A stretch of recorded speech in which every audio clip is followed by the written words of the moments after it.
Sylvia Crane lost the use of her legs. She was 31 years old, standing at the floor-to-ceiling windows of her corner office on the 42nd floor of Crane Capital's headquarters in Chicago, watching the morning fog dissolve over Lake Michigan. Then her knees buckled. Then the floor came up to meet her, and when the paramedics arrived 8 minutes later, the diagnosis that followed would shadow every boardroom, every quarterly report, every carefully constructed appearance of control for the next 6 years. Partial spinal cord compression, they called it. Incomplete lesion at T6, the kind that left sensation but stole function, that allowed her to feel the cold of the floor through her silk blouse but refused to let her stand up from it. 6 years, 14 specialists, 3 experimental treatment programs in Switzerland, Japan, and Houston, a rehab facility in Scottsdale where she spent 4 months learning to transfer from bed to chair with the mechanical efficiency of someone who had decided that suffering, too, could be optimized. She returned to Crane Capital in a custom-fitted wheelchair, with a revised wardrobe and the same expression she'd worn into every hostile acquisition negotiation since she was 26. Nobody felt sorry for Sylvia Crane for long. She didn't allow it. But the board had begun to whisper. Not loudly, never loudly, not yet, but in the particular frequency of institutional doubt that she'd learned to detect the way some people detect weather shifts in their joints. It was her CFO, a man named Douglas Fitch, who crystallized what everyone else was still too careful to say out loud. The institutional partners are asking questions about continuity, he told her at the end of a quarterly review, after the others had filed out. Not about your judgment, about your stamina. Sylvia had looked at him for a long moment. My stamina generated 12% returns last quarter, Douglas. I know that. Tell them to ask about continuity when the numbers change. He'd nodded and left. And she'd sat there in the glass-walled conference room with Chicago spread below her like a blueprint of everything she'd built, and felt, for the first time, something she didn't have a word for. It sat below fear and above sadness, and it tasted like the specific metallic bitterness of watching someone calculate your expiration date. She did not tell anyone it had happened. The medical equipment arrived on a Tuesday in October, third-party rental, because the new rehabilitation program she'd enrolled in, a proprietary neuromuscular stimulation protocol run out of Northwestern, required a modified TENS unit and a custom spinal offloading brace that had been calibrated, supposedly, to her specific injury profile by a doctor. Harmon Vick, the program's director and the man whose published research her personal physician had described as genuinely promising. The delivery service sent a different driver than usual. She knew because her building's concierge had called upstairs to confirm the delivery and had mentioned, slightly apologetically, that the regular driver was out sick and the replacement was running behind because of traffic on the Eisenhower. She'd said fine. She was in the middle of a call with Singapore. By the time the knock came at her apartment door, she lived 4 floors above her office, a fact that certain profiles in the financial press had described as monastic dedication to her work. She had finished the call and was at her desk reviewing a term sheet. She called out that it was open. The man who came through the door was carrying 2 equipment cases and a clipboard, and he was trying, not entirely successfully, to prevent a small orange backpack from sliding off his left shoulder. The backpack had a cartoon fox on it. It was clearly not his. Ms. Crane? Delivery from Northwestern Medical Logistics. Sorry about the wait, my daughter's school called and I had to reroute. I've got the brace system and the TENS unit here, plus the calibration instructions from Dr. Vick's office. He set the cases down carefully. He was somewhere in his mid-40s, with the kind of unhurried competence that comes from having learned not to waste energy on anything that doesn't need it. His jacket said Meridian Medical Delivery. His name badge said Lyle. Sign here, he said, offering the clipboard. She signed without looking up. You can leave the cases by the window. Sure. He moved across the room, set the cases down, and then paused. Not in the way people paused to take in the view, which was considerable. He was looking at the brace unit which she'd received 3 days earlier from the program and had already had fitted by one of Vick's technicians. It was sitting in its open carrying case on the side table because her aide had set it out for her morning session. That yours? Lyle asked. Obviously. Who fitted it? She looked up then because the question was oddly specific. Dr. Vick's technician, last Friday. He nodded slowly in a way that was not quite agreement. Is there something else? She said. No. He picked up his empty cases. Have a good day. He was at the door when she said, without entirely meaning to, what were you looking at? He stopped, turned around. He had the expression of a man deciding something. The anterior strut, he said. On the T6 offloading section, the angle's off. Sylvia Crane had spent 6 years absorbing the technical vocabulary of her own injury. She knew what an anterior strut was. She knew what T6 meant. She said, carefully, off how? It should be tilted 2 to 3 degrees lateral from vertical for a T6 incomplete compression. It's set at 0, straight up and down. He paused. It's not a huge thing, but it means the load is going through your vertebral body instead of being offloaded around it, which kind of defeats the purpose. She looked at him for a long moment. He was holding his equipment cases. His daughter's backpack was still on his shoulder. You have a medical background, she said. It wasn't quite a question. I drove for a medical equipment company in Cincinnati for 8 years, before my wife got sick and I moved back here to be near her family. He said it simply, without apparent need for sympathy. You pick things up. Also, my wife had a T4 injury, car accident, 4 years ago. The tense he'd used registered. I'm sorry, she said. Thank you. He looked at the brace again. I'd get a second opinion on the fitting, from someone who isn't part of Dr. Vic's program. He left. She sat very still for a moment, and then she called her personal physician's office and left a message asking for an outside referral for a brace evaluation. Not through Northwestern. Not through anyone connected to Vic. She told herself it was due diligence. She told herself she wasn't rattled by a delivery driver's 2-minute assessment of her medical equipment. She told herself a lot of things that afternoon, and she believed approximately none of them. The outside evaluation was done by a physiatrist named Dr. Nan Ghosh at the University of Chicago Medical Center, who had no affiliation with Northwestern and no knowledge of Dr. Vic's program.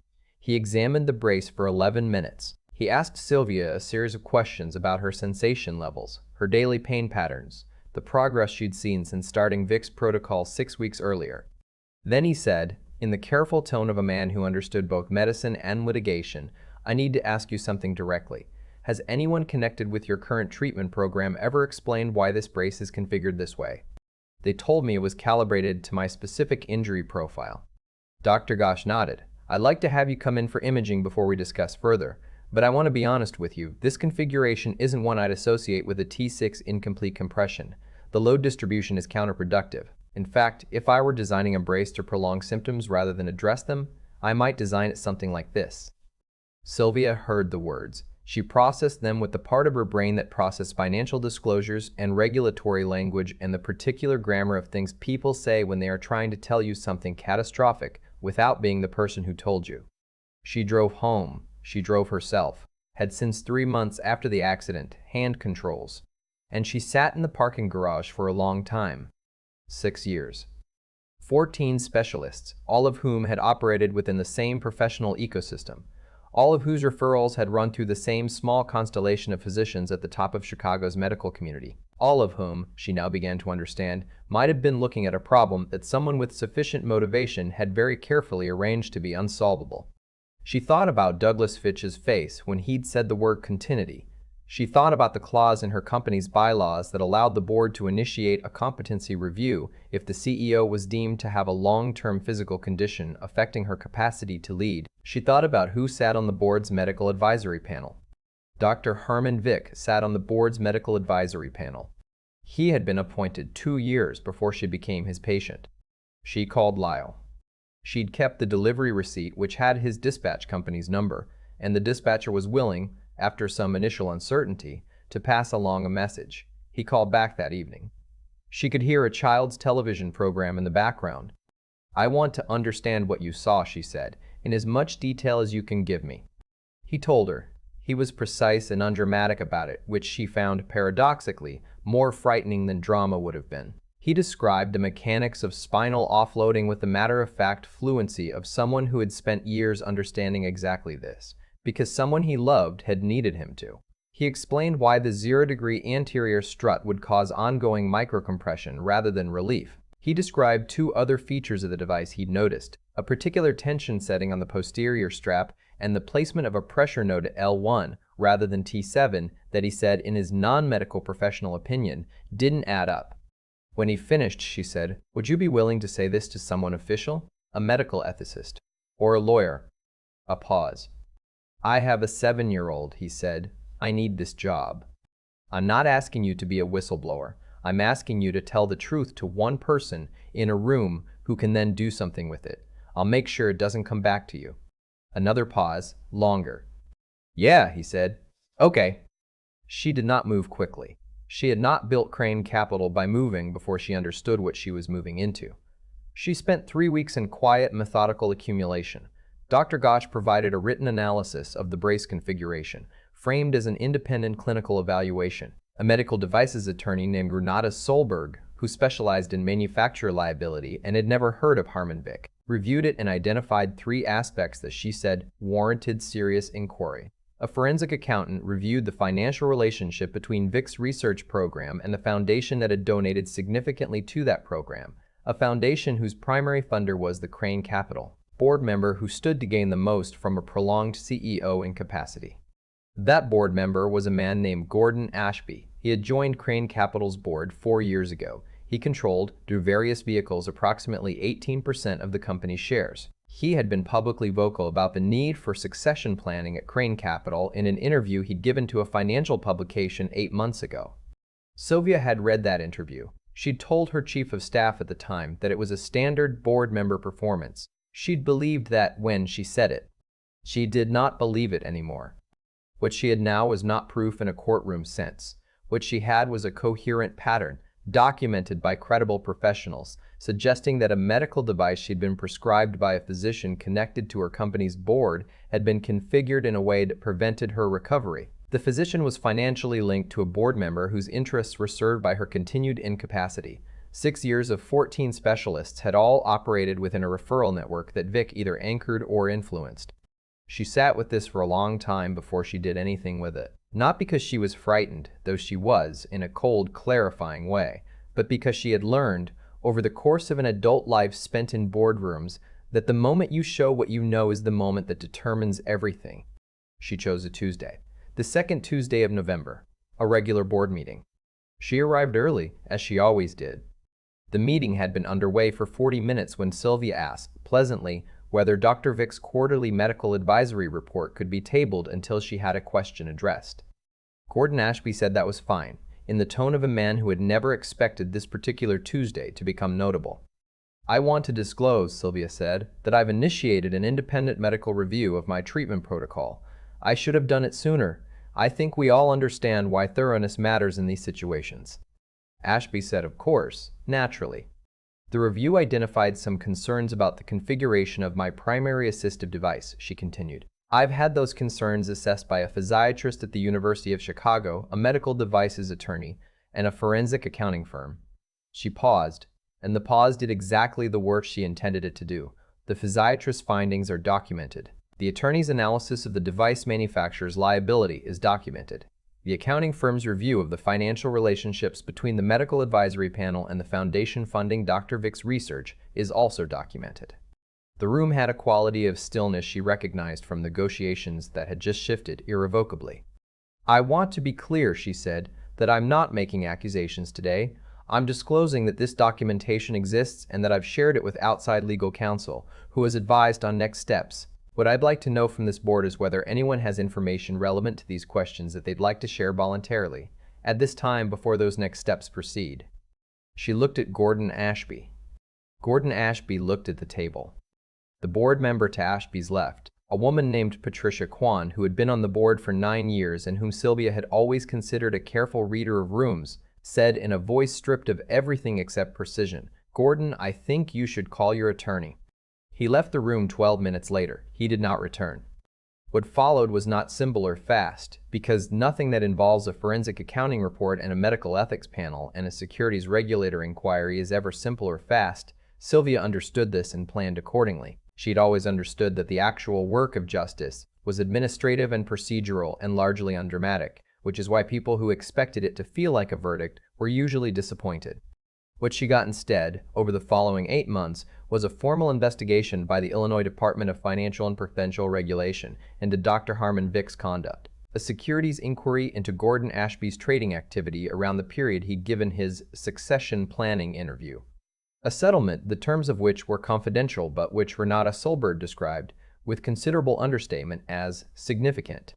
And in the 3rd month of that process, a different kind of appointment. Dr. Ghosh referred her to a colleague in his department, a spinal rehabilitation specialist named Dr. Priya Nair, who had no prior connection to Sylvia's case, and who reviewed her full imaging history with the freshness of someone seeing it without 6 years of accumulated assumptions. Dr. Doe, Nair redesigned her treatment protocol. She prescribed a corrected brace configuration, 2 degrees lateral tilt on the anterior strut, posterior strap tension reduced by 15%, pressure node repositioned to T7. The first time Sylvia stood unassisted, she was in the rehabilitation gym at the University of Chicago Medical Center, and Dr. Nair was on her left and a physical therapist named Jerome was on her right, and neither of them spoke because they had both, apparently, agreed without discussing it that this moment didn't need a soundtrack. Sylvia stood for 11 seconds. Then she sat back down and said practically, "Let's do that again." She found Lyle's number in her contacts, where she'd saved it under his full name, Lyle Beaumont, because she had the habit of saving names completely when she thought she might need them again. She called him on a Thursday evening, which she'd learned was after his daughter's bedtime. "I wanted to let you know how it turned out," she said. "You deserve to know, since it started with you." She told him the shape of it, without the details that were still under legal restriction. He listened without interrupting, which she'd also come to expect of him. When she finished, he said, "Are you walking?" "Some. More every week." "Good. Wall." She heard him exhale. Not quite a sigh, something quieter. The kind of breath you release when you've been holding it without realizing. "I kept thinking about my wife," he said. "After that day. Whether there was something I missed, whether if I'd known earlier." He stopped. "You can't go backward. But when you called and said you needed me to talk to someone, I thought I can at least do this one right." Sylvia looked out her window. The lake was the color of slate in the November light. She had stood at this window 6 years ago and then fallen, and she had stood at this window 2 weeks ago, with one hand on the frame, for 43 seconds. "You did it right," she said. A pause. "My daughter's getting good at reading," he said, in the tone of a man changing the subject, because the other subject was finished and complete. "She read me the whole first chapter of something last night. Took 45 minutes. I didn't look at my phone once." "What was the book?" He told her. She hadn't heard of it. It was a middle-grade novel about a girl who discovers a lighthouse is sending signals, but she made a note of it anyway, in the margin of the term sheet that was still sitting on her desk, the way she noted everything that seemed like it might matter later. She said goodnight. She sat with the quiet for a while, the way you sit with something that has finally come to rest after a long time in motion. Then she turned back to the term sheet, and she got back to work. I keep coming back to the moment Lyle set down his equipment cases and paused. He didn't have to say anything. He could have walked out the door, gotten back in his van, picked up the next delivery on his route, and that would have been the end of it. Nobody would have blamed him. Nobody would have even known. But he paused, and then he spoke. "That's the thing I can't stop thinking about. Not the conspiracy, not the boardroom, not the forensic accounting report that eventually unraveled 6 years of deliberate harm.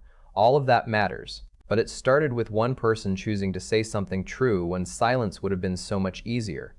There's a version of this story where Lyle minds his own business, where Sylvia stays in that chair for another 6 years, or 10, convinced that her body has simply reached its limit, where Gordon Ashby gets what he's been quietly engineering, where the right people in the right positions protect each other indefinitely, the way systems built on bad faith tend to do, until something external breaks the loop. The thing that broke the loop was a man with no credentials, no standing, no reason to get involved, except that he had paid attention once, for someone he loved, and that attention had become part of who he was. You can't separate Lyle's knowledge from his grief. He learned what he knew because his wife needed him to know it, and then he carried that knowledge into a stranger's apartment and used it the only way an honest person can use what they know, which is plainly and without calculation. That's what I'd call moral clarity. Not the dramatic kind, the quiet, everyday kind that doesn't announce itself. It just acts, and then goes back to picking up the next delivery. And Sylvia, 6 years in that chair, and she never stopped working, never stopped building, never stopped being exactly who she was before her legs gave out beneath her. That kind of endurance isn't stubbornness. It's something deeper, a refusal to let circumstance define the boundary of what you're capable of. When she finally had the information she needed, she didn't panic. She didn't move too fast. She sat with it, mapped it, understood it fully before she made her move. That discipline, the capacity to think clearly when every instinct is screaming, is rare, and it saved her. What undid Gordon Ashby in the end wasn't a dramatic confrontation. It was documentation. It was the slow, careful accumulation of verifiable truth by people who knew their domain, a physiatrist, an attorney, an accountant, working independently, following the evidence wherever it led. Intelligence used honestly in service of something real is extraordinarily difficult to defend against. I think about what it costs a person to do what Lyle did and what it costs a person to do what Sylvia did, and I think they're different kinds of courage, but the same root thing, knowing what's right and not flinching from it, even when flinching would be so much more convenient. Sylvia stood for 11 seconds the first time, then she sat back down and said, "Let's do that again." That's the whole story, really. Whatever knocks you down, whatever holds you there, you learn what you can, you find the people who tell you the truth, and then you say, "Let's do that again."